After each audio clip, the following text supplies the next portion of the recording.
నమస్తే, నేను Pillarisetti Rajeswari, spokesperson, Kakinada city Janasena party. ఇంకా తెల్లవారదేమి ఈ చీకటి విడిపోదేమి అనే సాంగ్తో ఈరోజు TV5 వారు న్యూస్ రిలీజ్ చేశారు. ఇంకా తెల్లవారదేంటి, ఆ శుభోదయం ఎప్పుడు వస్తుందని 5 సంవత్సరాల నుంచి ఆంధ్రప్రదేశ్ ప్రజలు ఎదురు చూస్తూ ఉన్నారు. ఆ చీకట్లు ఇప్పుడు తొలగిపోయినాయి, ఆ శుభోదయం ఈరోజు వచ్చింది.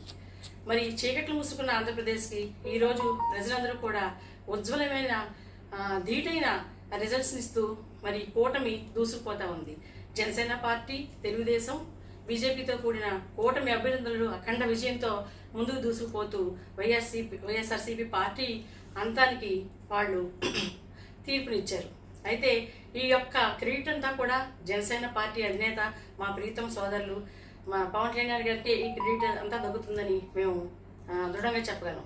ఎందుకంటే ఈ అన్యాయ అరాచక పాలనలో వైసీపీ అఘాయిత్యాలతో నిండిపోయిన ఈ తరుణంలో ఇక్కడ ప్రశ్నించి నిగదీసి అసలు వ్యతిరేక ఒక్క ఓటును కూడా చేర్చనని చెప్పేసి ఇప్పటం గ్రామ సభలోనే పవన్ కళ్యాణ్ గారు ప్రకటించడం, మరియు మన చంద్రబాబు నాయుడు గారిని జైల్లో నిర్బంధించినప్పుడు, అరెస్ట్ చేసినప్పుడు ఆయన పక్షాన ఎటువంటి కండిషన్స్ కూడా ఆయన పెట్టకుండా, నాకు ఇన్ని సీట్లు కావాలని బేరసారాలు ఆయన పెట్టకుండా ఓన్లీ రాష్ట్ర ప్రయోజనాలు, ప్రజా ప్రయోజనాలు మాత్రమే దృష్టిలో పెట్టుకొని ఆయన ఒక నిర్ణయాన్ని తీసుకొని మన కూటమిగా ముందుకు కలిసి వెళ్ళడం అసలు అద్భుతమైన ఒక నిర్ణయం అది.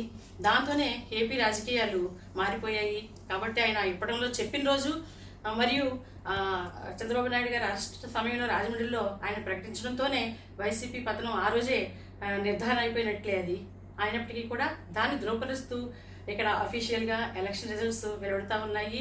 అఖండ మెజారిటీతో పిఠాపురంలో జనసేన అధినాయకుడు, పిఠాపురం అభ్యర్థి శ్రీ పవన్ కళ్యాణ్ గారు, మరియు కాకినాడలో శ్రీ వన్వాడి కొండబాబు గారు తెలుగుదేశం అభ్యర్థి, మరియు కాకినాడ రూరల్లో శ్రీ పంతో నానాజీ గారు జనసేన ఎమ్మెల్యే అభ్యర్థి అఖండ విజయం వైపు దూసుకుపోవడమే కాకుండా మొత్తం రాష్ట్రం మొత్తం కూడా అఖండ విజయంతో కూటమి దూసుకుపోతా ఉంది.